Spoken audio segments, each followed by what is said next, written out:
Nous autres, la première année, quand j'ai commencé, c'est sûr qu'on ne pouvait pas avoir l'appui qu'on a aujourd'hui, parce qu'il n'y a pas grand monde qui me croyait. OK? Parce que faire un parc de cette envergure, ça prend quelqu'un qui y croit pas mal. Je pense même que l'ancienne administration avait moins d'appui que la nouvelle. La première administration, oui, il y en avait moins au début, c'est sûr.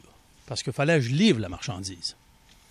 Au bout de 2-3 ans, quand on avait demandé à M. Croteau, voir s'il pouvait appuyer, OK, 1$ pour 1$, c'est là qu'il avait accepté.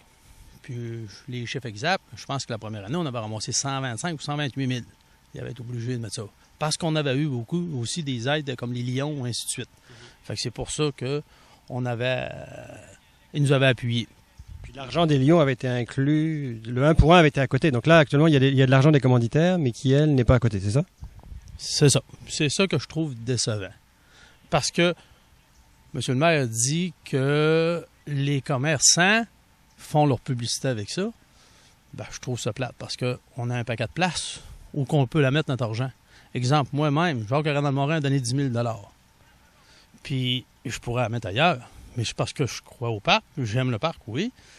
Mais c'est en plus de ça, là, les citoyens, les commerçants, ils y croient aussi. Puis c'est un terrain qui appartient à la ville. Tu sais, c'est...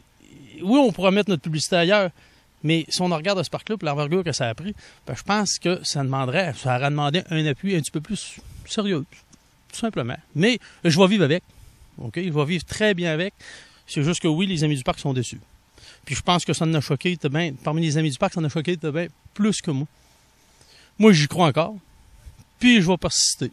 Puis je verrai après. Parce que si les amis du parc n'étaient pas là, est-ce que ça coûterait plus cher entretenir le parc? Ben, je pense que je dirais que oui. OK, ça coûtera plus cher. C'est un parc qui demande beaucoup. Puis si on regarde tous les bénévoles, ce qu'on fait.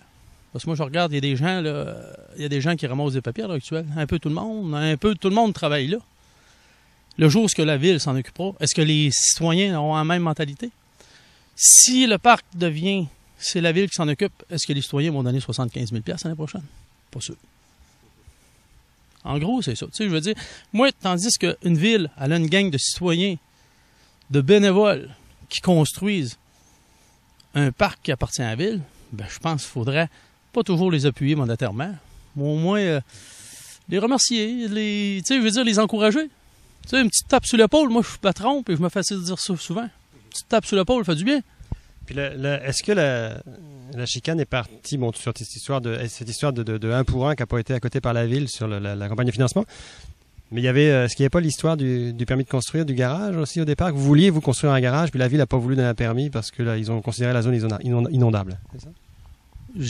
Oui, j'ai été voir pour voir si j'avais le droit de construire le garage, mais ça n'a pas parti de là. Premièrement, il n'y a pas de chicane comme telle, OK?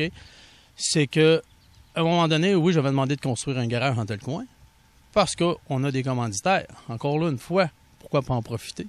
Fait que je pense qu'il y a des fois, il faut que tu laisses, tu plies, tu veux dire, tu contournes un petit peu des fois des règlements. Parce que, tu sais, quand les gens sont prêts, OK? Nous autres, on a Maison La Prise qui est prêt à donner les murs. Tu sais, le garage ne coûte rien, là, quasiment. Là. Fait que, il y a des fois, il faut aller un petit peu plus vite. Mais c'est triste, mais c'est ça quand tu es en affaires, même au nouveau commerce comme nous autres, n'importe, là, il y a des fois, il faut que ça bouge un peu plus vite. Puis là, ça donne quel signal? Parce qu'en fait, on sait que c'est les 10 ans du parc, le 14 août. Ça donne quel signal de voir que les amis du parc et la ville, finalement, sont en discussion? Comme ça? Ah, ça change rien. Le 14 août va être gros. Moi, j'y crois, j'ai été recru. Puis il va y avoir beaucoup de monde. Puis c'est ce que je vous dis, moi, j'y crois encore. Peu importe ce qu'il y aura, c'est sûr que si je suis tout seul à rester, je vais tellement avoir l'ouvrage à me trouver du monde. Mais c'est pas grave. Parce que quand vous dites ça, il y a eu effectivement il y a des gens qui nous ont dit ces jours-ci que peut-être que des gens, même qui auraient peut-être une démission en bloc du conseil d'administration. Est-ce que c'est possible? Peut-être, oui, ça peut être possible. Ça peut être possible. Mais là, pour l'instant, je n'ai pas eu grand temps, comme je dis, je n'ai pas été à la dernière réunion. Je n'ai pas eu grand temps de m'occuper de ça. Ma business m'occupe beaucoup. Mais c'est sûr que moi, pour l'instant, c'est pas question que je parte pour l'instant. Puis est-ce qu'il y a des rencontres envisagées avec la ville pour se rasseoir avant le 14 août pour essayer de régler ça? Non, pour moi, je pense pas. Pour moi, c'est clos. Écoute, 25 000 sur 3 ans, c'est correct. Je n'en parle plus, c'est fini. Moi, je passe à autre chose. J'aime pas m'attarder sur l'arrière, je pars de l'avant. Donc, il y aura d'autres projets, j'imagine, pour trouver du financement? Oui, sûrement. Mais pour l'instant, nous autres, on est contents de notre campagne, on est contents des citoyens, on est contents des commerçants. La ville, comme je vous ai dit tantôt, on est dessus, mais on vit avec très bien. Merci. Merci.